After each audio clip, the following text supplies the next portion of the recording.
walang problema. Isang. Oh, halika na. Pasok na tayo sa loob. Halika na. Halika na, halika na. Bobby, ano nangyayari sa lolo? Pasensya ka na, Tonyo, ha? Advice kasi nung doktor ni Lola, nasakyan lang daw yung mga pinapaniwalaan niya. Buong araw na niyang hinahanap si Lolo, eh. Kaya dinala ko siya dito. Sorry, hindi ko naman in-expect na gusto niya pang matulog dito. Estong! Yan na. Estong! Halika na! Matutulog na tayo. Halika na sa loob. Halika na, halika na, halika na. Sige, susunod na nga kami ng apo mo, eh. Ito na. Halika na.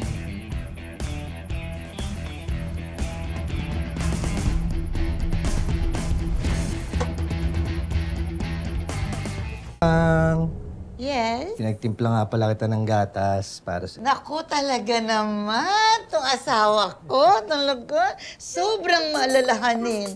O, kinakita mo, ha? Ikaw, kung meron kang makakatagpong mapapangasawa, gayahin mo ganyan. Dapat ang mapangasawa mo. O, maalalahanin. O, tingnan mo. Thank you, love. Welcome. Hmm. Bobby, si Chief tumatawag. Sagutin ko lang. Isang sandali, ha? Sagutin ko lang itong tumatawag sa akin, ha? Okay. Hello, Chief. Nakakatuwa, ano? Nakita mo? Ganyan ang dapat mong hanaping mapapangasawa. Maalalahanin, inaasikaso ka, mahal na mahal ka. Hindi ba? Lola, hindi pa ba tayo uuwi? Ayaw niyo pa umuwi? Ba't ako uuwi? Eh, dito ako matutulog. Bahay din naman namin to.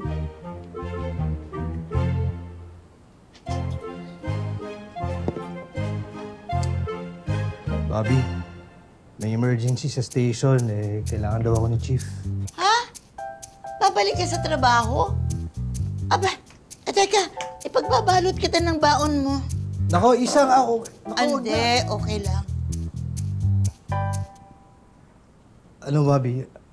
Aalis muna ako. Okay lang ba kayo dito? Oo naman. Sir, hindi na rin naman kami magtatagal, eh. Napagbigyan ko naman na si Lola dun sa gusto niya na makita ka. Tsaka, i-convince ko na lang mamaya na umuwi. Ah, ganun ba?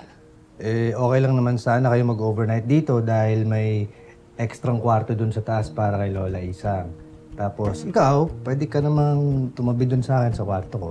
Alo, siraulo ka talaga. Bobby, gusto ko malaman mo na masaya ako na nandito ka. Salamat at pinagbigyan mo si Lola.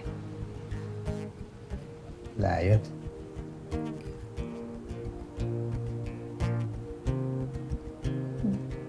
Alam ko yung mga ganyan tingin. Ano? Baka naman pwedeng isang goodbye kiss lang. Alis na ako eh. Mahal? Nako, wala na pala tayong grocery. Anong ginagawa niyo? Isang, pinag-uusapan lang namin yung tutulugan mo dun sa taas. Oo. Sige, aalis na ako. Isang, Sige. muna na ako sa trabaho. Balik ka agad, ha? Oo. O sige, Apo. At ihahanda ko yung kwarto.